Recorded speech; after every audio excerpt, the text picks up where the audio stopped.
பெண்கள் மற்றும் பொதுமக்களோட பாதுகாப்பை உறுதி செய்யும் வகையில 24 மணி நேரமும் 360 டிகிரி இயங்கக்கூடிய ரோபோகாப் என்ற சாதனத்தை சென்னை மாநகர காவல்துறை அறிமுக செய்ய இருக்காங்க. சென்னை முழுவதும் மொத்தம் 200 இடங்கள்ல இந்த ரெட் பட்டன் ரோபோட்டிக் காப் பாதுகாப்பு சாதனத்தை ஜூன் 1ஆம் தேதியிலிருந்து நடைமுறைக்கு வருது.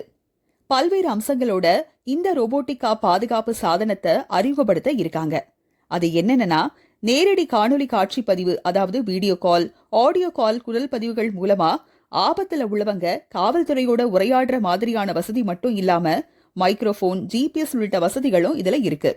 சரி, இது எப்படி செயல்படுதுன்னு பார்த்தா, ஒருத்தர் ஆபத்துல இருக்கும் போது இந்த சாதனத்துல இருக்கிற ரெட் பட்டனை அழுத்தின உடனே காவல்துறை கட்டுப்பாட்டு அறைக்கு அழைப்பு போயிடுமா. அது மட்டும் இல்லாம அருகில் உள்ளவங்களுக்கும் ஒலி எழுப்பி எச்சரிக்கையும் ஏற்படுத்துமா. ஆபத்துல உள்ளவங்க பட்டன் அழுத்தினதும் வீடியோ கால் மூலமா நேரடியா போலீஸ் கட்டுப்பாட்டு அறைக்கு கனெக்ட் ஆகிடுமா. ரோந்து போலீஸ் வாகனங்கள் வீடியோ கால் அழைப்பு மூலமா உடனடியா அந்த இடத்திற்கு சென்று நடவடிக்கை எடுக்க முடியும். இதன் மூலமா மக்கள் பாதுகாப்பை உறுதி செய்ய முடியும்.